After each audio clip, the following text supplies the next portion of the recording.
Boa tarde, irmãos. Que Jesus nos abençoe, hoje, como sempre. Nós temos tido nesta casa de orientação espírita diversas palestras dos mais variados níveis. Palestras que seriam, comparando-se com uma escola de nível médio, palestras de graduação universitária, de doutorado, de pós-doutorado. Temos tido palestras muito bonitas, muito elevadas, e que nos traz muitas informações as quais nós desconhecíamos. E que são muito necessárias a todos nós. Mas também, nós consideramos que sejam necessárias aquelas lições mais simples, mais do primeiro grau, não é? Daquele curso elementar. Porque nós estamos constantemente nas casas espíritas, e a nossa não é diferente, recebendo pessoas novas que estão se chegando ao espiritismo nos dias presentes, não é? Que desconhecem muita coisa. Então, às vezes, recebem informações muito elevadas e não têm assim, muitas condições de fazer uma ligação entre aquilo que conhece e aquilo que lhe é passado. Não dispõem de uma base doutrinária, ou pelo menos de uma orientação, que deixe bem clara qual seja a função de um centro espírita e o que nós podemos esperar dele. E é mais ou menos nesse sentido que eu preparei uma lição para a tarde de hoje. O título, não tem título, mas eu precisava colocar alguma coisa aqui, eu pus, não é? A você que está chegando. Que está chegando à nossa casa. Mas como poderia não ser uma outra casa espírita ou religiosa. De forma que, assim sendo, nós vamos procurar passar a vocês algumas coisas bem básicas, não é? Sem nenhuma pretensão, não é, de achar que vocês não saibam, talvez saibam, e muito mais, não é? Mas sempre é bom que a gente refaça, dê uma olhadinha para trás, reveja os nossos conhecimentos, meditemos um pouco mais sobre eles, para que possamos caminhar sempre com segurança. Então, para começar, não é? O Espiritismo, para quem não conhece, ele não exige profissão de fé. Ninguém precisa chegar à casa espírita e dizer, olha, eu quero ser espírita e assumir determinados compromissos. Absolutamente. Qualquer pessoa tem acesso a uma casa espírita e é recebido da melhor maneira possível, sem nenhum compromisso de que ele passe a comungar com as nossas ideias, não é? Que aceite as nossas ideias religiosas. O que é importante é que nós possamos passar às pessoas que chegam ideias bem claras, bem racionais, que se a pessoa mais tarde for embora, não é? E com todo o direito continuar na sua própria religião, vá com um esclarecimento muito grande, compreendendo muitas outras coisas, até daquele credo que professava e que muitas vezes não conseguia compreender.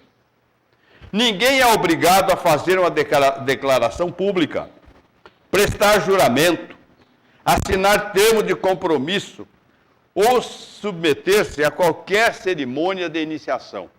Nada. A pessoa chegou, começa a ouvir as palestras, começa a se interessar pelo estudo, começa a se interessar pelas leituras e devagar vai se conscientizando, né, e assumindo algum papel em relação à doutrina. Tudo no Espiritismo deve ser espontâneo e natural. Não é? Kardec já dizia que a doutrina espírita não é uma caçadora de seguidores, não sai laçando pessoas para querer convencer. Ela é exposta e a pessoa vai interpretá-la como achar melhor e vai adotá-la se assim aprouver. A profissão de fé, se assim podemos chamar, consiste apenas numa atitude que cada qual é levado a assumir conscientemente quando se sente identificado com os ensinos da doutrina. Então, poxa vida, é isso aí que eu procurava, vou procurar estudar um pouco mais, não é? Ou então, não é nada disso que eu quero. Enfim, é uma questão de consciência livre. É uma atitude que tanto deve ser tomada na vida particular como na vida pública. Não é? Se nós vamos mudar o nosso comportamento, é o comportamento nosso onde quer que estejamos. Muitos, não há, porém, nenhuma prescrição ou regra fixa. Nada é proibido ou cobrado. Às vezes diz assim, mas um espírita não faria isso. Olha, um espírita não pode fazer aquilo. Não existe isso. Não é? Não existe. O que se pode comentar é assim, um homem de bem não faria isso. Um homem de bem não faria aquilo. Não é? Mas, homens de bem nós temos no Espiritismo e temos em quaisquer outras linhas religiosas, ou até fora de linhas religiosas, podem existir homens de bem, não é? Que simplesmente não comungam com as nossas ideias religiosas. Podem ser pessoas excelentes, moralmente falando. Bem, poucos, porém, chegam ao Espiritismo pela doutrina. Estudaram a doutrina anteriormente e depois vieram. Não, são poucos. Ou através de uma reflexão e de análise. Muitos fizeram leituras diversas antes de conhecerem as obras espíritas e procuraram o Espiritismo cheios de dúvidas, cheios de dificuldades, pela falta de uma orientação mais segura, de uma interpretação mais lógica. Em contato com o Espiritismo, querem conferir suas ideias com as da doutrina. Mas ideias bebidas noutras fontes, às vezes, criam problemas. São confusas e quase sempre contraditórias. Mas nos nossos cursos, começa o curso, o que surge de perguntas, de coisas assim, que a gente vê que há uma série de insegurança nas pessoas. E vamos estudando junto, e a pessoa vai aceitando ou não vai aceitando. E ficam nessa situação de dúvida sem saber se encontrou o rumo certo. Então ouve algumas palestras, algumas coisas como esta aqui que nós estamos falando, as coisas bem às claras, e ficam em dúvida, mas será que eu bati na porta certa? Eu não estou achando que é isso que eu estava procurando. Outro obstáculo que se manifesta é o das noções religiosas anteriores. Todos nós, se não nesta encarnação, encarnações passadas, trazemos conosco aprendizados religiosos. E temos aquelas nossas dúvidas, aquelas coisas que nós estamos procurando uma casa espírita porque não estamos aceitando muito bem, ou pelo menos não estamos contentes com aquilo que nós já recebemos. Embora queiram sinceramente integrar-se na doutrina, ainda sentem certa dificuldade, porque não se desligaram de suas crenças, a não ser superficialmente. Trazem consigo um lastro de ideias oriundas da fé em que foram educados. Todos nós, quase todos, espíritas, alguns já nasceram em casas espíritas, a família espírita, mas muitos não, a maioria não. Receberam lições de outras correntes religiosas, de outras orientações, E aquilo fica assim, colocando certas dúvidas. Cultivam outros hábitos religiosos e, por isso mesmo, não compreendem logo o conteúdo de uma doutrina tão simples e racional. Sim, sim, não, não. Doutrina espírita não tem dúvida, não tem mistério, não tem nada escondido. As coisas são feitas bem às claras e se apela sempre ao sentido racional das pessoas. Essas pessoas ainda esperam milagres, ainda têm medo de castigos do céu, ainda pensam em termos de graças dos anjos. Os anjos vão nos dizer de graça, gratuitamente. Ou do medo dos castigos dos céus. Ou de graças também alcançadas através de espíritos. E assim por diante. Nós falamos isso com bastante clareza e firmeza, porque muitas pessoas estão na casa espírita há muito tempo e ainda esperam por essas coisas. que venham cair no colo, uma ajuda do Espírito. E se não cai é porque o Espírito não gosta dele. Bom, são ideias cristalizadas que adquiriram por força da educação religiosa que receberam. E que não se desfazem de uma hora para outra. É difícil, não é? A pessoa de repente se desligar disso. Volta e meia é assombrada por essas lembranças. E se essas pessoas não forem bem orientadas nos centros que frequentam e onde deverão aprender, continuarão com as mesmas ideias pela vida inteira, pedindo favores a Deus, rezando por obrigação, sem sentir o que representa o esforço próprio na transformação de cada um de nós. Todos nós temos coisas, todos, indistintamente. Uns mais, outros menos, muita coisa dentro de nós que tem que ser reformada para melhor. Justamente por isso, os centros espíritas devem transmitir as informações doutrinárias com muita clareza, pois elas são, em última análise, as escolas de orientação ao espírito. Tem que haver diálogos claros sobre o verdadeiro caráter da doutrina, sem nos esquecer de que a doutrina espírita necessita de maturidade do senso moral para ser entendida. Cada um vai gradativamente compreendendo. Alguns pegam de chofre, não é? Outros têm necessidade de um tempo maior, têm que pensar um pouco mais. Mas isso é natural. Nós somos espíritos diferentes uns dos outros. Em verdade, nem todos podem captar o ensino da doutrina ao mesmo tempo e ao mesmo modo, pois cada qual tem a sua vida atual ligada a vivências passadas. Não é? Isso é uma coisa que na Casa Espírita nós deixamos bem claro também. Somos frutos de reencarnações e trazemos um histórico espiritual conosco, de aprendizado. O Espiritismo não tem o segredo da felicidade. Não promete nada, mas aponta a mensagem do Cristo como fonte de esperança em linguagem atual, mostrando que ela não está distante de nós, pois se aplica perfeitamente à vida presente. Tudo que nós vemos na doutrina espírita, mesmo as parábolas, aquelas lições com imagens figuradas, todas elas é só substituir os personagens. Está conosco, no dia a dia. Então, passemos daqui para frente, na nossa exposição, a falar mais diretamente sobre espiritismo. Feita a apresentação. Os tempos estão difíceis e a vida parece que está cada vez mais complicada. Conversa com uma pessoa de idade, assim, não é? Não nós, assim que somos muito moços, mas pessoas de idade vão dizer, o mundo está de cabeça para baixo. Viraram no avesso.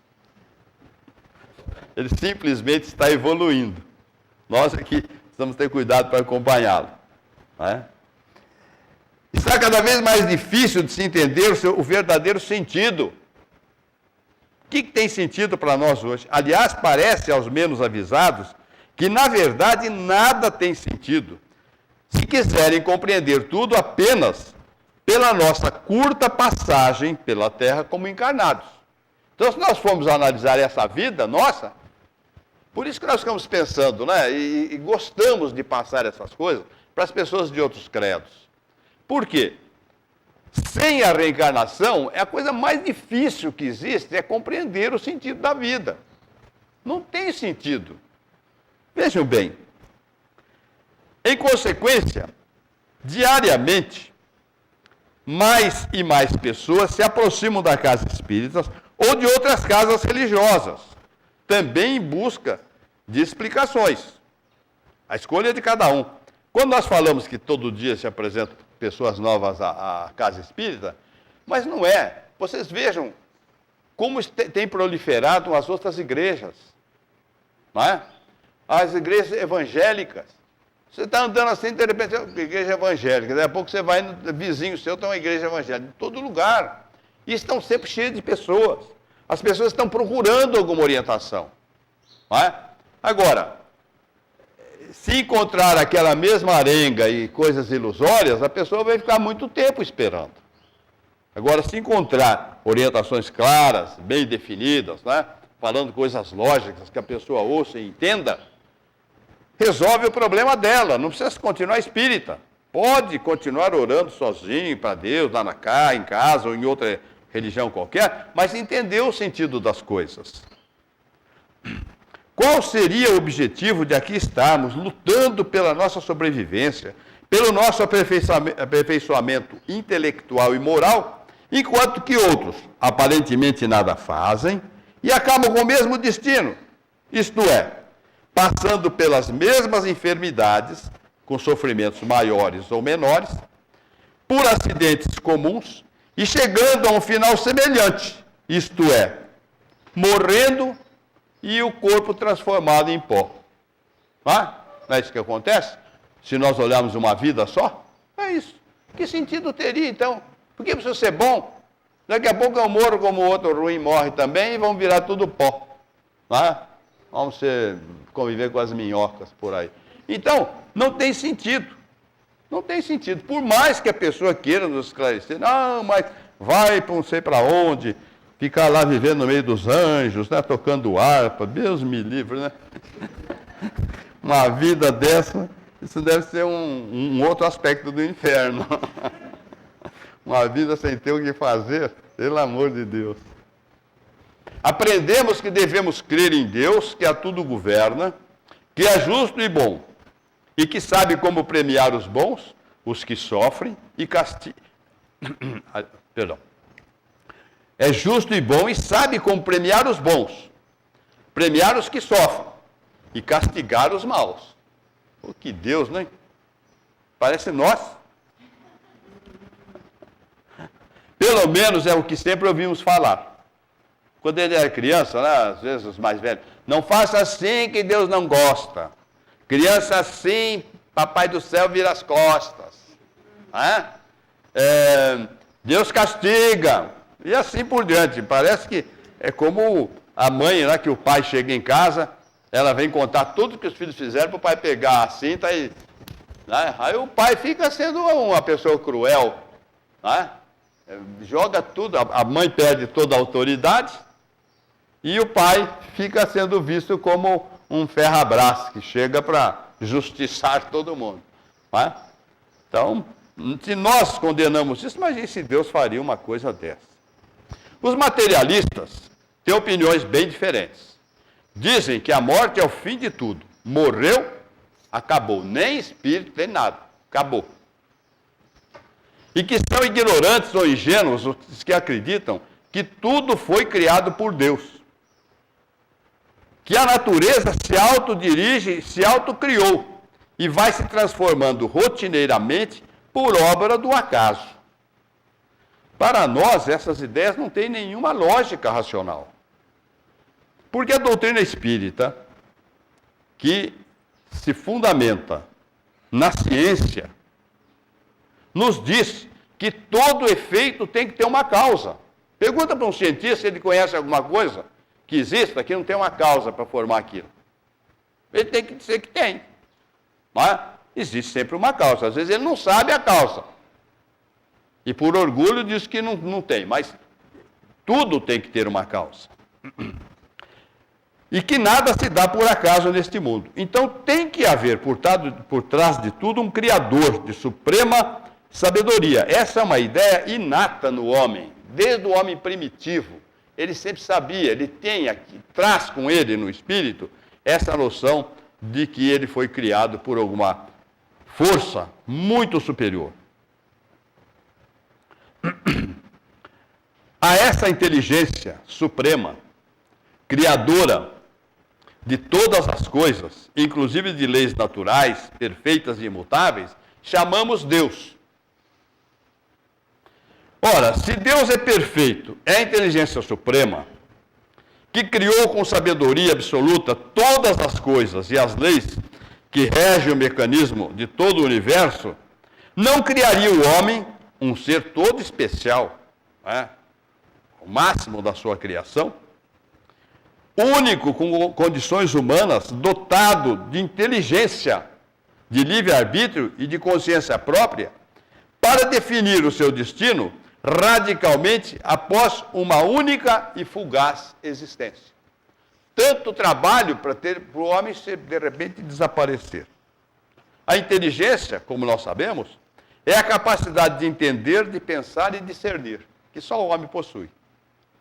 Entender, pensar e discernir. O livre-arbítrio é a possibilidade de escolha. Nós entendemos, nós pensamos, nós discernimos o que é melhor, o que é pior, o que convém, o que não convém, e o livre-arbítrio nos deixa escolher. Esse livre-arbítrio é que faz com que nós reunamos mérito. Que eu tenho escolha, eu posso escolher o mal, eu posso escolher o bem. Então nos dá a culpa ou nos dá o mérito. E a consciência, que é a capacidade de julgar as próprias ações. Simplesmente. Inteligência é a capacidade de entender, pensar e discernir, para poder, com o livre-arbítrio, escolher. E com a consciência, para julgar as nossas ações. Isso nos dá toda a responsabilidade sobre a nossa vida. Não tem espírito, não tem santo, não tem Jesus, nem Deus assume a nossa responsabilidade. Nós é que temos que assumir, porque temos consciência. Bem, parece-nos claro que os espíritos são reeducados no mundo espiritual, renascendo com inteligência cada vez mais evoluída. Não parece? Veja as crianças de hoje. As crianças de hoje sabem tudo. Não é? Você senta lá no computador, está lá querendo, não sabe entendendo nada, não sabe para que lado que vira, vem um netinho de 5, 6 anos. Foi aqui, enfia o dedo assim, pá, e clareia tudo. Olha, vocês sabem, quem tem computador em casa, tem criança, sabe disso. Não é? Onde que eles aprenderam? Naturalmente, à medida que nós evoluímos aqui, os espíritos já são preparados no mundo espiritual para descer, para conviver nessa situação nova. Eles não vêm como primitivos, cruz como nós viemos. Não é? E nem nós como os nossos antepassados. Eles já vêm preparados. Para fazer uma comparação que eu sempre faço com livros, que são reeditados, diz assim, essa é uma edição nova, revista e melhorada. As crianças são assim, vão para lá como espírito, fazem uma revisão, dão uma melhorada, uma guaribada nele, e agora você volta lá, para se virar. É aí. Que explicações podemos encontrar no Espiritismo para nos tirar desses dilemas existenciais tão aflitivos? Afinal, Deus não nos pareceria tão bom, nem tão justo, se nos desse uma única e fatal vida em condições de tanta desigualdade como nós vemos. Ricos e pobres, bonitos e feios, um nascendo em condomínio de luxos, outro nascendo nas favelas. Mas por quê? Diz o favelado, por que eu vim nascer aqui, em vez de nascer do outro lado lá, que tem um condomínio de luxo? Saudáveis ou doentes, uns muitos inteligentes e outros pouco inteligentes.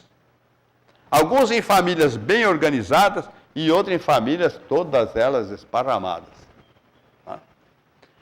Deus seria justo fazendo isso? Quem que pode dizer que Deus seria justo, gente? Olhando só a vida presente. Não tem condição.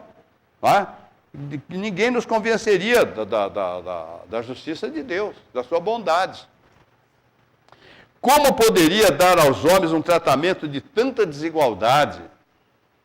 Isso não teria sentido se tivéssemos apenas uma vida e se tudo realmente acabasse com a morte. Em alguns momentos, esses pensamentos nos assaltam e nos inquietam. Nessas ocasiões, alguém de nossa família, de nossas amizades, nos diz: por que você não procura se aproximar dos ensinamentos religiosos assim mais claros, mais objetivos, mais lógicos, mais profundos? Experimente o espiritismo. Quem sabe ele encontrará respostas para suas dúvidas, para essas questões filosóficas que você anda aí, né, meditando, sabendo por quê. Assim chegamos à casa espírita tateando e desconfiados. O que será que vamos encontrar? Acho que muita gente que está aqui deve ter pensado nisso, porque de vez em quando aparece gente para tomar passe aqui com um texto na mão, né? De medo, né? Pelo menos eu tomo passe, eu arrisco, mas a segurança está aqui, né? Outros, ao entrar ali, faz o sinal da cruz, né? Volta e meia tem. Não temos nada com isso, quer dizer, isso para nós não afeta absolutamente nada, nada. Mas é uma questão, né, de falta de esclarecimento. O que é que vamos encontrar? Um bando de espíritos ameaçadores reunidos? Afinal, sempre ouvimos dizer que o centro espírita é a casa do capeta. Não é assim? Eu ouvi outro dia, liguei, eu de vez em quando ligo a televisão, naquelas rádios, daquelas emissoras católicas, né? Rede Família, se não me engano, canal 34, acho que é Rede Família, não é isso? Bom, é o canal 34. Volta e meia tem lá uns padres que tem, mas cada sermão maravilhoso. Muito, mas muito sérios, muito aproveitáveis. Eu tiro muita coisa de lá, né, que se concorda em gênero, número e causa. Trago, às vezes, para as minhas palestras, pensamentos filosóficos, que os padres, em geral, são muito preparados, não é? Mas, de vez em quando, tem uns lastimáveis. Tinha outro dia falando exatamente isso, sobre a casa espírita, falando da reencarnação como se fosse invenção do espírito do mal, mas falou tanta bobagem que eu ouvi por 5 minutos e falei, bom, aí não vai sair nada de bom. Peguei e mudei de canal, né? Então, ouve-se isso. Encontraremos espíritos angelicais, né? Será que vou encontrar os anjos lá, prontos a nos tomar no colo e resolver todos os nossos problemas? Tem alguns que vêm assim também, né? Achando, entra até sorrindo. Agora os espíritos vão me resolver os problemas. Vamos assistir a fenômenos paranormais, a comunicações mediúnicas, a aparições? Que mistérios e segredos nos serão revelados? Curas notáveis? Quem sabe? Mas esses alguns logo se decepcionam. Não vi nada de espetacular nem de misterioso. Dizem, fui lá várias vezes e nada. Não presta atenção nas lições, né? Que as lições é que são importantes. Talvez tenha ido a um local errado, frequentado por espíritos fracos. As mesas não dançam, os espíritos não assustam, os médiuns não fungam e nem estribucham. Então lá deve ser uma coisinha light, né? Não serve para os meus males. Mas o centro espírita não é uma casa de espetáculos, nem um muro de lamentações, onde se pratica extensas ladainhas, não é? A única oração que a gente rotineiramente faz aqui é a oração do Pai Nosso. Pai Nosso. Nosso, de todas as religiões, deem a Ele o nome que derem. É o Pai, o Criador. Não é? Essa é a oração a qual nós nos dirigimos, através da qual nós nos dirigimos ao Pai algumas vezes. O centro espírita é um local que se destina prioritariamente a iluminar consciências, despertando-as para a fé racional e lógica, uma fé inabalável capaz de nos garantir a consolação nos momentos mais difíceis da vida. Iluminar as consciências para que cada um escolha para si a melhor maneira de se sintonizar com o caminho indicado por Jesus, que são as lições do seu Evangelho. Então estão aí as lições maravilhosas do bom samaritano, da prática da caridade. Ninguém vai querer esperar encontrar um ferido na beira da estrada de Jericó, porque nós não vamos lá em Jericó também. ou na estrada de Bueno de Andrade, ou de Santa Lúcia, de quer que seja. Nós vamos encontrar as pessoas do nosso lado, dentro de casa, não é? No nosso local de trabalho. Tem pessoas necessitando da nossa caridade, de uma palavra de bondade, de um gesto de compreensão, de tolerância, de renúncia em favor de alguém mais necessitado. Ou às vezes tão necessitado como nós, mas que ainda não tem a compreensão. Ou menos necessitados ainda que nós, mas que não tem a nossa compreensão. Aí está, não é? O ensinamento da doutrina, ensinamento de Jesus. A história do rico e do Lázaro. Não tem nada dessa que o Lázaro, o rico foi lá e encontrou o Lázaro junto com Abraão, né, e tal, o Senhor. Isso aí é toda uma figuração que Jesus fez. Mas o importante é que o rico disse ao Lázaro, ao Abraão, por favor, mande o Lázaro lá de volta para falar para os meus irmãos, minha família, meus pais, é? Para mudarem de atitudes, porque senão vão sofrer mais tarde, não vão ser felizes no mundo espiritual. E isso, os médiuns, os psicógrafos, que nós temos uma literatura imensa aí, de Chico Xavier, de Valdo e outros médiuns, de Ivone Pereira e outros médiuns confiáveis, nos dizendo exatamente isso.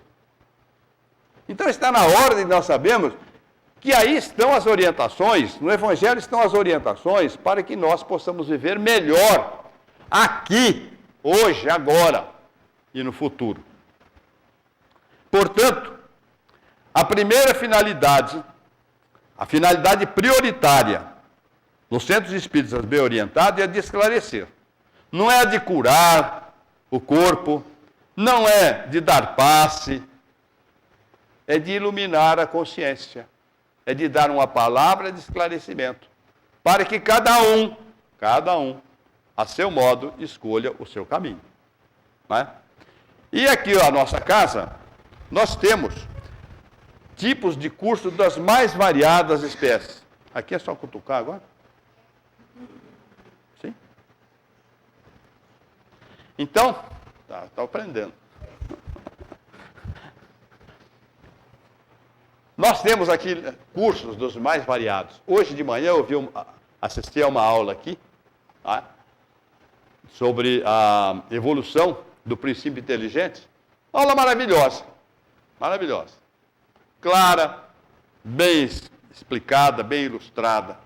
E assim todas as lições, nos cursos de formação, de curso básico, curso de orientação mediúnica, livro dos Espíritos, estudo do livro dos Espíritos, estudo do Evangelho, estudo das obras de Joana de Ângeles, estudo, enfim, todas, tudo aqui na casa é estudo. Só não estuda quem não tem vontade, porque oportunidades nós temos de monte. Né? Mas para quem não pode, então, está aí, Livro dos Espíritos. O Livro dos Espíritos, ele foi, conforme todos sabem, né, lançado ao mundo em 1857. Foi ele que apresentou o Espiritismo ao mundo. Aí está a base de toda a doutrina. Mas sucederam-se outros, não é? O Livro dos Médiuns. Considerações sobre a mediunidade e as práticas mediúnicas responsáveis. O Evangelho segundo o Espiritismo. Considerações sobre os ensinamentos da moral cristã e seu caráter universal. Não é? A pessoa deve ser boa. Aqui no Brasil, no Alasca, na Sibéria, lá na China, onde quer que seja, o ensinamento é universal. São as leis universais. O céu e o inferno. Considerações sobre a justiça divina, as penas futuras e a inexistência de penas eternas. Ninguém é condenado por Deus para toda a eternidade. Ninguém.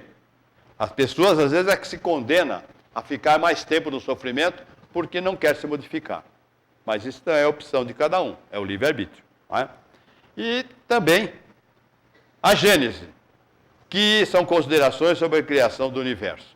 Então, nós temos, mas basicamente, se alguém tiver que começar, começar pelo livro dos Espíritos. Nossa, dê uma lida nele, toda, e depois volte estudando parte por parte, que é interessantíssimo, nos tira quase todas as dúvidas. Tá? E esse conhecimento, todos os trabalhadores da casa espírita, agora estamos falando aqui no modo geral, todos os trabalhadores de casa espírita deveriam ter, para que quando chegasse alguém, para a pessoa que está lá na biblioteca, para a pessoa que está na livraria, para a pessoa que está distribuindo uma mensagem, se fizer uma pergunta qualquer sobre espiritismo, coisas básicas, de fácil explicação, a pessoa explicar com segurança. Falar com segurança. Não é? Isso é o mínimo que se pode esperar de um trabalhador. Bem, nessas ocasiões, perdão, que estou voltando aqui. Deve ficar bem clara a verdade de que os espíritos realmente existem. Tem gente que às vezes acha que espírito não existe. Não é? Espírito existe e que nós somos realmente, espíritos. Há pessoas que dizem não acreditar em espíritos, e muito menos nas suas comunicações com os encarnados. Não acredito em espírito, nem nessas comunicações, isso é coisa, ficção, imaginação. Entretanto, acabam procurando o espiritismo porque sentem na pele o efeito de suas aproximações. Então, de repente começa, né? São visões rápidas, fugazes, meio indefinidas. Mesmo quando estão sozinhas, entre aspas, porque sozinhos nós nunca estamos, mesmo quando pensam estar sozinhas, sentem junto de si alguma presença invisível, algumas pessoas. Não devem temer. Não deve ter medo, porque o espírito não faz mal nenhum a ninguém. Se fizesse mal, quem lida com trabalho mediúnico está todo mundo morto. E também, quando acaba o trabalho mediúnico, sai todo mundo sorrindo, feliz da vida. E eu costumo brincar também que nunca ouvi dizer num atestado de óbito que diga, essa pessoa morreu de espírito. Foi espiritado ele. Não foi. Então, não tem nada o que temer. Nós temos que temer a nós mesmos. Isso sim. Outras vezes as pessoas sentem perturbações de humor, de funções físicas ou fisiológicas provocadas pela aproximação de entidades que se encontram em sofrimento. Pessoas que têm sensibilidade, então a adrenalina já sai, taquicardia, o coração começa a bater. Outros entram numa tristeza, falam, estou deprê. Bonito, né? Deprê. Antigamente fala, estou na fossa. Agora deprê é mais bonito, mais moderno. Então, ou então tem uma euforia desmedida, perturbações digestivas sem explicações, dores repentinas e inexplicáveis. Isso até nos livros do André Luiz, ele coloca lá, né, determinados espíritos, às vezes levam uma disposição digestiva para um lá, para evitar que ele vá fazer um mal em algum lugar. Tem histórias assim, mas não vamos entrar em detalhes. Então, isso é possível de acontecer. Aí a gente fala, você talvez, isso não é sinal de mediunidade. Pode ser uma sensibilidade e tal, mas pode também não ser. A influenciação não se faz só sobre quem tem mediunidade. Mas na suspeita, a pessoa às vezes diz, mas eu não quero ter mediunidade, me tira isso. Como se nós fôssemos donos da mediunidade. Mediunidade existe em qualquer tipo de pessoa, pode acontecer. Até naqueles padres que falam mal das comunicações, eles podem ser médiuns também, estar sob atuação também. Eles sim. Bom,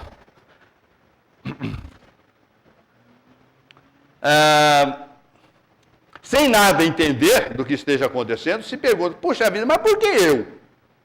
Por que isso acontece na minha família? E até é justo que se perguntem, quando não conhecem o mecanismo dessas influenciações. Influenciações que, quando se tornam persistentes, são chamadas de obsessões, dos mais diversos graus, que também não vamos entrar em detalhe.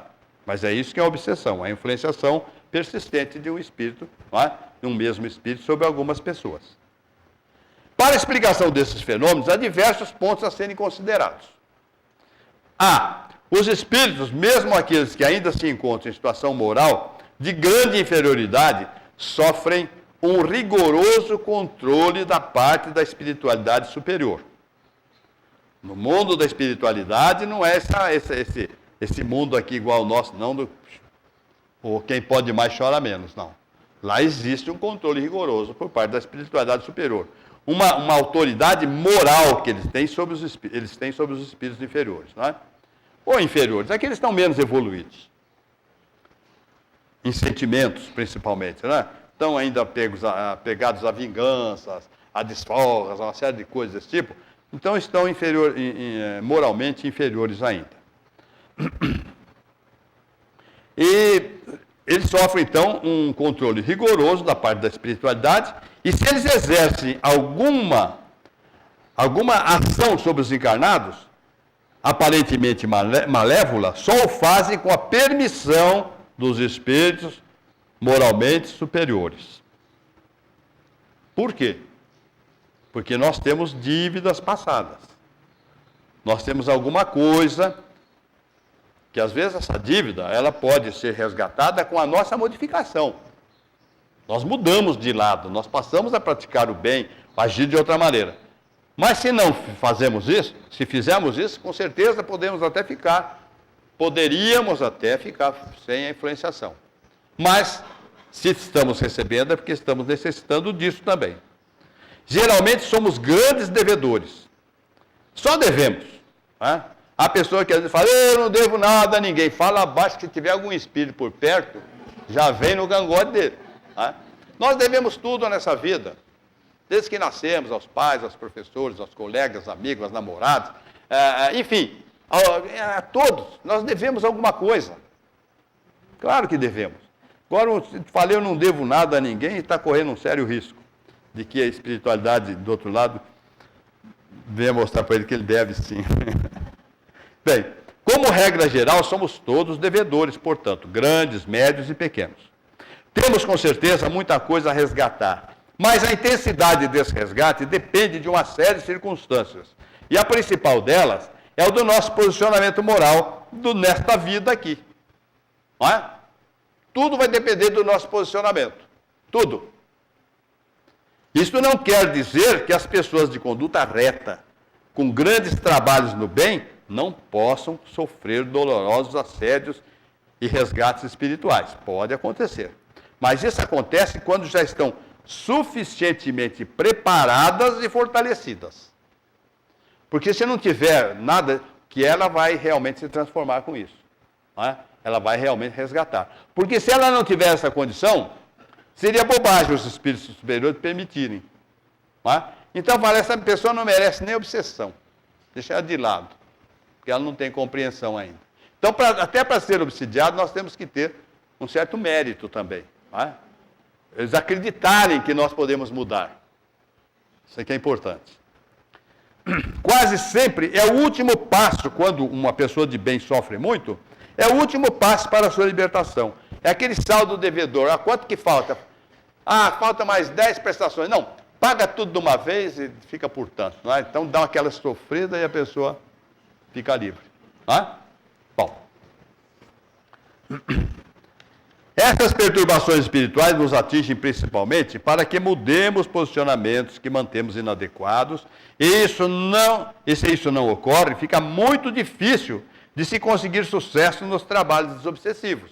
Isso é importante para quem está aqui em trabalho desobsessivo, né? Se nós não mudarmos de atitude, olha, é muito difícil. Dizemos sucesso difícil para o encarnado, porque os obsessores que são trazidos, de um modo geral, são sempre beneficiados. E a maioria deles se liberta, né? E vão embora, felizes da vida. Só que eles saem, os espíritos superiores trazem outros. Né? Olha, você também, isso aqui devia para você também, vem cá. E assim vai indo, até que a pessoa se toque. Entretanto, afastados dos espíritos superiores mais diretos, se os obsidiados não mudarem seus comportamentos e pensamentos para melhor, outros serão trazidos, e a situação fica na mesma. Grandes ajudas podem nem ser sentidas pelo obsidiado. Às vezes acontecem ajudas aqui, mas enormes. De uma pessoa em tratamento, são espíritos muito significativos, 4, 5, são trazidos, são levados. E a pessoa fala, não melhorei nada. Certo? Por quê? Porque não se modificou em nada, foram substituídos, mas aqueles espíritos foram ajudados. Né? Foram, com certeza. Poderíamos fazer uma comparação assim, com um doente que procura um médico e se submete a um tratamento. Durante o tratamento, o médico lhe recomenda algumas restrições alimentares ou de hábitos que lhe são nocivos, como cigarro, alcoólicos, açúcar em demasia, no caso dos diabéticos.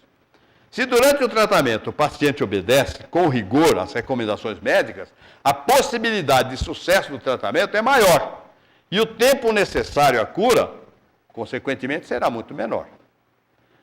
Assim acontece também com quem faz tratamento obsessivo. Se terminado o tratamento, no caso do tratamento médico, o paciente sentindo-se são, não estou mais doente, e voltado aos velhos hábitos, logo estará de volta aos consultórios reclamando que seus males também voltaram. Não é? E assim acontece também com quem faz o tratamento obsessivo. Obedecendo os horários, faltando o menos possível, recebe instruções muito claras para a mudança de conduta. É essa evangelioterapia que se tem aqui nesta sala. Não é? Recomendações sobre o hábito da oração, principalmente do evangelho no lar, que são os aspectos mais importantes do tratamento, que exigem de nós uma participação séria. Seguindo tais orientações, o paciente vai conseguindo gradativamente uma reformulação interior e uma nova postura. Postura de controle sobre o seu orgulho, sobre o seu egoísmo, controle sobre a sua vaidade, um seguro, dá uma segurada na sua intolerância, na sua impaciência, na sua impiedade de não ter dó de ninguém, da sua indiferença. Se a pessoa vai conseguindo, com as lições que houve, e se modificando nesses aspectos e em outros, esse esforço trará prontamente bons resultados, mas rapidinho. Porém, se uma vez restabelecido também, voltar aos comportamentos anteriores, desrespeitando os direitos, principalmente os sentimentos alheios, são coisas que não são contra a lei. Eu sou desleal com uma pessoa, ou eu sou ingrato com a outra, eu faço uma desfeita, eu não vou ser preso por causa disso. Mas é a lei moral. Aí nós somos infratores. Se fizerem isso, logo estarão de volta dizendo, puxa, fiquei tão bem daquela vez, mas agora voltou tudo de novo. Será que vocês não me curaram de verdade? Não cicatrizaram? Lógico que essa cicatrização depende de nós. É o caso de se perguntar, qual tem sido o seu comportamento depois de que você melhorou? Você mudou ou não mudou? Portanto, não adianta ficar esperando ajuda gratuita dos espíritos. Não adianta, se nós não nos posicionarmos melhor. Assim também são as pessoas que dizem sentir-se bem dentro do centro espírita, mas que quando saem lá fora já sentem novamente incomodados. E se a gente ouve constantemente aqui. Eu chego na casa espírita, fico ótimo. Puxa, fico ótimo. Mas se lá fora já começa. Por quê? Aqui fica pensando nas coisas bonitas que são ditas, naquelas lições de bondade, de ternura, disso, daquilo, de bom comportamento, de correção. Sai lá fora já pensa, puxa vida, vai ver que eu chegar em casa vai estar daquele jeito, porque eu vou encontrar com uma pessoa, já vou falar o bicho para ela aqui e tal. Pronto, já ficou mal outra vez.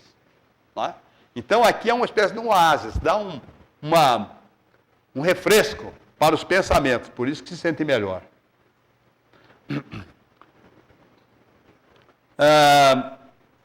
Bem, cientes de que os espíritos existem e que podem se relacionar conosco, acabamos deduzindo que ele é imortal. Porque se ele continua lá e se comunica conosco, é porque ele não morreu. É uma coisa lógica. E se assim não fosse, a doutrina espírita não teria nenhum sentido. A chamada morte, portanto, atinge apenas ao corpo físico. Muitos espíritos suicidas lamentam não terem morrido. Às vezes chega aqui e fala, mas eu queria morrer, eu quero morrer. Mas como você vai morrer? Você é imortal, criatura. Não é assim. Não pode. E estarem numa situação aflitiva, na mesma que a levou aquele gesto infeliz, e ainda muito mais agravada. porque agora então vê que cometeu um crime contra as leis de Deus, atentando contra a sua própria vida. Né? Então, se o espírito é imortal e reencarna sempre, a lógica nos diz também que não somos criados no momento em que nascemos. Nós não somos criados no momento em que nascemos. Nascemos só o corpo. O corpo é 0 quilômetro. Tá? Zerinho. Já o espírito é muito rodado, viu? Já tem uma quilometragem razoável pela vida. É apenas uma nova versão, aquela versão revista e melhorada. O recém-nascido agora tem um nome. Nós também temos, né? Vamos nascendo. Tem um nome, certidão de nascimento, carteira de identidade, CGC, título de eleitor, carteira de motorista, diplomas, comprovante de endereço, uma infinidade de outros documentos que, para que sejamos identificados nesta vida. Mas quem somos realmente? Nesta vida eu sou o Hélio e tal, essa coisa toda, tem todo esse documento aqui, e mais alguns que eu não me lembro, vocês também. Mas quem que nós somos realmente? Daqui para trás. O que fomos desta vida para trás, não sabemos. E nem é muito aconselhável que procuremos saber, pois o espírito sempre progride, sempre evolui, está cada vez melhor, intelectual e moralmente, a cada nova experiência que vivencia. Aqui na Terra, não é? Ou no mundo espiritual. Ora, se presentemente já não somos lá essas coisas, não somos flor que se cheire, é fácil de imaginar o que já fomos. Com certeza, fomos muito piores. O espírito traz consigo, do recém-nascido, né, registrado no seu prontuário, acontecimentos de longa caminhada através das encarnações. Assim, quando aquele bebezinho, uma gracinha, pura inocência, chega ao nosso lar, traz consigo uma longa história, na qual, na maioria das vezes, tivemos participação importante. Aquele bebezinho, com certeza, não é de todo desconhecido para nós, como também nós não o somos para eles. Pode tocar?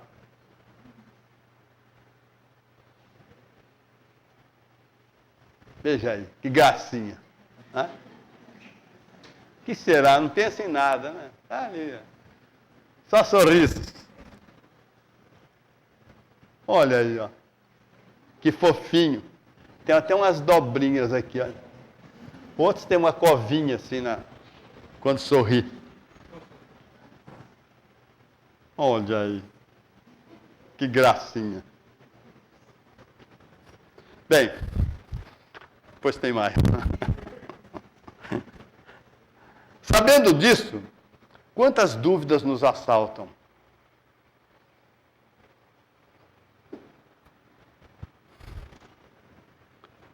Quem será ele? Não sabemos.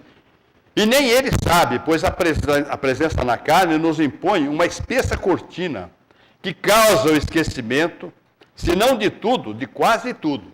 Ainda bem, né? Que às vezes é um inimigo nosso, que se soubesse quem nós éramos, nos tratariam com maldade. Bem, e porque veio ele nascer justamente entre nós, só se pode afirmar que ninguém, mas ninguém mesmo, nasce no endereço errado. Ninguém. Um casamento pode não ser o mesmo. Né? Veio mais um livre-arbítrio, né? Desviou para cá, desviou para lá, uma mudança da família, não deu certo. Os espíritos tentaram aproximar, mas não deu certo. Mas o filho, esse vem certinho. Vocês não têm a menor dúvida. Tá? Esse veio no endereço certinho. Então, quando ele diz assim, eu não pedi para nascer, é uma coisa que a juventude costuma dizer, né? Na adolescência. Eu não pedi para nascer. Olha, deve ter implorado de joelho, pelo amor de Deus, né? Me deixa nascer. Nem que seja chorando, né? Tem a música do Domingos. Outro pai diz, eu não escolhi esse filho. Escolheu sim, com certeza. Ele não está errado, não. Ele veio para ficar com você mesmo. E quanto mais problema existia, porque mais necessidade de aproximação vai existir. Vai existir, e se não for resolvido nesta vida, isso vai se perpetuar em outras vidas. Relação de pais e filhos é um negócio complicado. Não é? Bom, a reencarnação nem sempre é fácil de ser conseguida. E nem sempre se dá em condições favoráveis. Ela pode se dar em condições expiatórias, às vezes muito difíceis. Em nenhuma circunstância ela se dá com finalidades recreativas. Ou sem finalidades realmente úteis. Então, ninguém vem reencarnado na Terra para passear, fazer turismo, né? Conhecer a Europa, Nova Europa e outros lugares assim, distantes. Não vem. Por quê? Não é passeio aqui. Não veio para conquistar poder, não veio para conquistar dinheiro. Porque isso nós vamos largar tudo aqui. Não é? Veio para se melhorar espiritualmente, melhorar os seus sentimentos. Essa que é a finalidade específica da nossa vida, individualmente. Ou ele vem sofrer provas para saber se ele aprendeu realmente, absorveu os ensinamentos que ele teve na espiritualidade. De maneira alguma visam os aspectos materiais, que é aquilo que nós mais valorizamos aqui. Né? O nosso carro, a nossa casa, o nosso vestido, o nosso sapato, o nosso cabelo, tudo aqui para nós é mais importante do que o sentimento. Infelizmente. Assim também é a condição dos pais que não receberam aquele espírito como filho por acaso e nem como prêmio. Ele veio para alegrar a minha vida. Né? Ou regalo, que beleza, um prêmio, eu não merecia ganhar uns filhos maravilhosos. Aquele bebezinho gracioso, risonho, que nos encanta e desperta ternura, veio, na maioria das vezes, para ter uma nova oportunidade de ser reeducado, para receber dos pais o carinho e a atenção que talvez lhe tenham sido negados pelos próprios pais em vidas anteriores. Vamos ver mais os últimos aqui. Olha aí. Que expressão. Incógnita. Essa aí não saiu muito clara, mas... Olha aí. Soninho, né? A luz do fotógrafo deve ter forçado o seu olho. Olha aí. Né? Bem. Então, eles não vieram para nos refrescar, nos refresquem muito. Não é? São eles que dão muito motivo para a nossa vida, para as nossas lutas, nos dão os estímulos, tudo. Mas não vieram só para isso. Eles vieram para ser educados.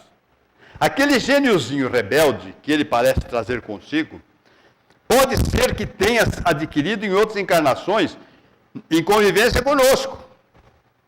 Podemos ter sido negligentes ao educá-lo. E estamos com nova oportunidade, agora sim, para educá-lo. É claro que depende dele também. Serão os pais seus reféns? Claro que não. Hoje parece. De vez em quando tem pais que parecem reféns dos filhos. Os filhos mandam e desmandam. Ditam as normas da casa. Felizes dessas crianças. Infelizes. Os pais fazem tudo o que eles querem. Infelizes dessas crianças. São aquelas negligências que nos trarão de volta esse filho para ser educado mais tarde, quem sabe. Serão os pais seus reféns? Claro que não. Pelo menos não deverão ser. Para evitar isso, ele trará um período de dependência quase total. A criança é dependente do pai e da mãe, dos pais, até uma certa idade. Não é? Principalmente naquela idade da infância, da educação. São as normas dos pais e das mães, os pais em geral, é que tem que nortear a vida dele para o bem. Construir-lhe o caráter. Formar um cidadão de bem para o futuro. Não importa se ele vai ser doutor, se ele não vai ser doutor, se ele vai ser um trabalhador braçal, o que ele vai ser. Tem que norteá-lo nos princípios da moralidade, para ele ser um cidadão útil e bom. Essa é a finalidade. E os pais dispõem de todos os recursos. O filho não se mantém, não é? Quem compra a comida para ele é o pai, quem compra a roupa é o pai. Agora, não, filho, isso aqui eu não como, joga para lá. Eu quero outra coisa, isso aqui também não, pega o prato e joga no chão. Já vi isso. Tá? Pega uma roupa, não quero essa porcaria, joga pela janela. E o pai aceita, a mãe aceita. Ai, coitadinho, ele não gosta dessa cor. Você sabe que ele não gosta, por que o senhor comprou? Tem dessas coisas. Então, isso depende, eles são dependentes. Nós não podemos abrir mão desta condição que nós temos para educá-lo. Essa é a única força que nós temos. Não é ser um ferro-abraço, pegar o filho, submetê-lo a sacrifício, nada disso. Dê a ele tudo que puder dar para as suas necessidades e tudo mais, mas dê a ele aquilo que ele veio como espírito buscar, que é o seu crescimento espiritual. Ele não veio para ganhar brinquedo, para um monte de coisa. Pode também, porque isso também faz parte da recreação para ele, mas dentro das possibilidades, dentro de uma lógica. Todo espírito que se prepara para reencarnar é movido pela grande esperança de poder retornar ao mundo espiritual em melhores condições, depois de uma nova experiência.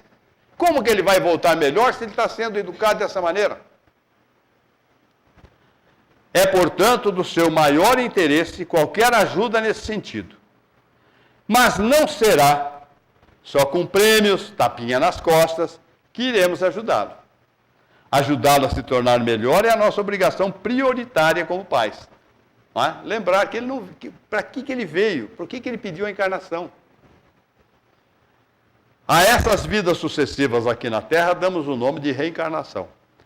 E é a reencarnação uma verdade fundamental da doutrina espírita, pois é através dela que encontramos uma explicação lógica para entender a justiça divina. Sem a reencarnação, a justiça e a bondade de Deus só pode ser sustentada por uma fé cega, sem nenhuma lógica. Pessoa que fala, não existe a reencarnação. E Deus é justo porque ele falou que é justo, o padre me falou, o bispo, sei lá quem falou que ele é justo.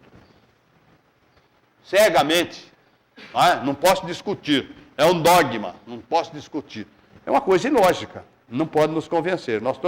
Se nós recebemos inteligência, não foi para receber essas coisas assim, prontas, mastigadas e enfiadas a goela abaixo. Ora, se fosse para termos uma fé desse tipo, Deus não teria dado a inteligência, nem o livre-arbítrio, nem a consciência para nós. Deus, ao nos dar a inteligência, o livre-arbítrio e a consciência, nos atribuiu também a inteira responsabilidade pelos nossos atos. Não tem espírito que nos faz fazer isso, nem más companhias, ninguém. Somos nós. Nós é que temos que responder pelos nossos atos. Podemos semear o que quisermos. Somos livres para isso, mas obrigatoriamente colheremos o resultado do que semearmos, nesta ou em outra vida. Podemos escolher até nessa própria vida, ou então vamos escolher em vidas futuras. Tá?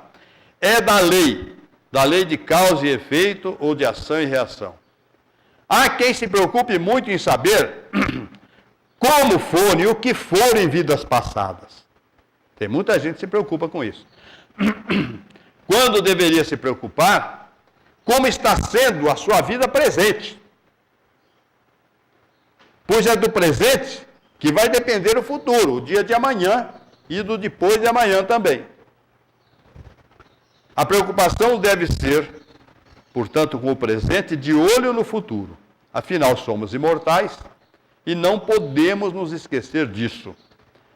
Quando Sócrates disse, conhece-te a ti mesmo, como base da sua filosofia, eu tenho comigo que ele queria dizer que a pessoa tinha que se conhecer como espírito, que é imortal. Porque ele mesmo disse, poderei prender meu corpo, poderei matar meu corpo, deram veneno para ele tomar, mas o meu espírito, não. não é? Sabia-se imortal.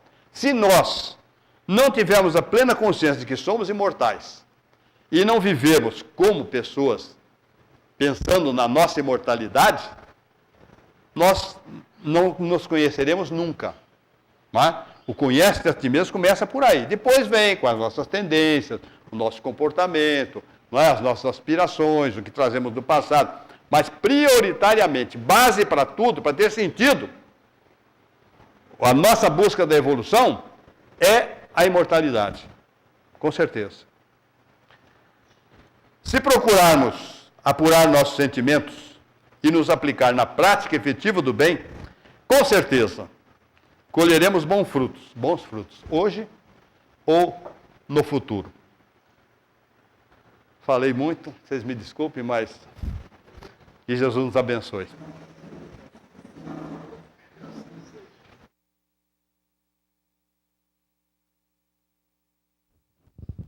E ficou com gosto de quero mais.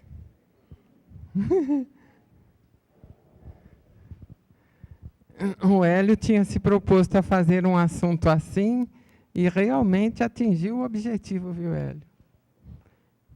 Muito importante, né? O Hélio fala de forma agradável, fácil, acessível, né, a todos. E não tenho a certeza que não ficou ninguém sem entender tudo aquilo que ele colocou, né?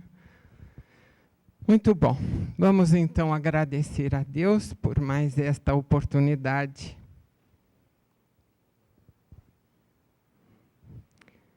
Amado Mestre Jesus, ao término desta parte dos nossos trabalhos desta tarde, nós nos unimos em pensamento e coração para, elevando-os a Ti, agradecer. Sim, Mestre, queremos agradecer, temos muito a agradecer, sobretudo por esta lição benéfica que tivemos a oportunidade de receber. Que bom que viemos a esta casa nesta tarde e pudemos assim fazer raciocínios importantes acerca do conhecimento espírita que todos buscamos. Aprendemos, recordamos, comparamos com o nosso conhecimento, com a nossa vida. Tivemos a oportunidade de fazer análises e reflexões. E é disso que necessitamos.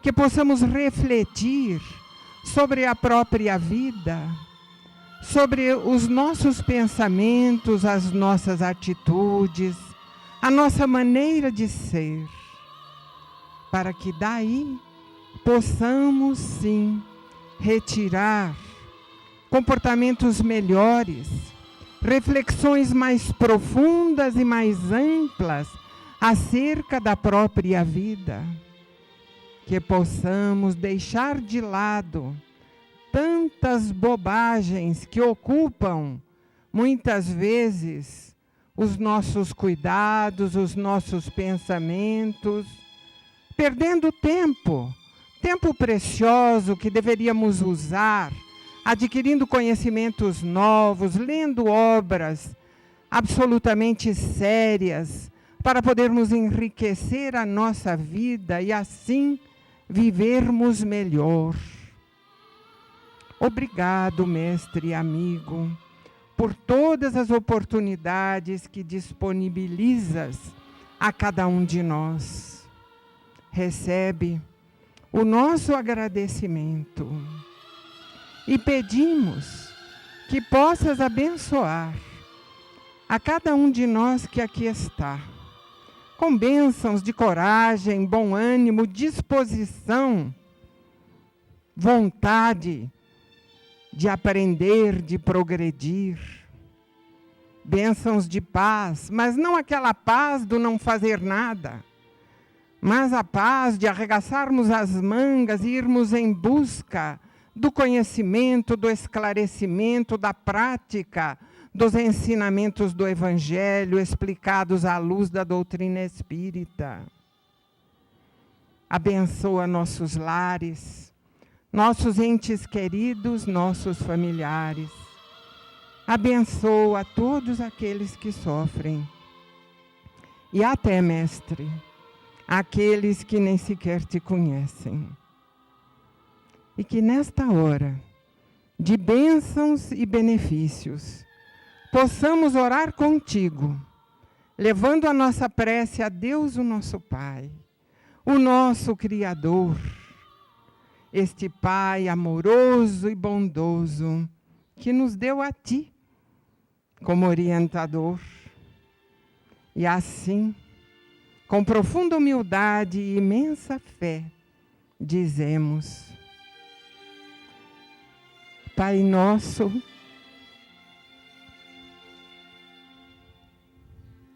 que estás nos céus, santificado, Senhor, seja o teu nome. Venha a nós o teu reino.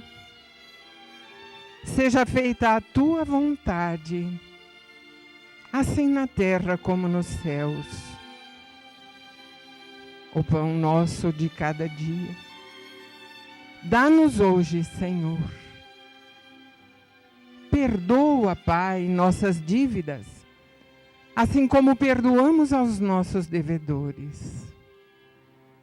E não nos deixes cair em tentação, mas livra-nos, Senhor, de todo o mal, porque teu é o reino, o poder e a glória para todo o sempre. Que assim seja, Senhor, que assim seja.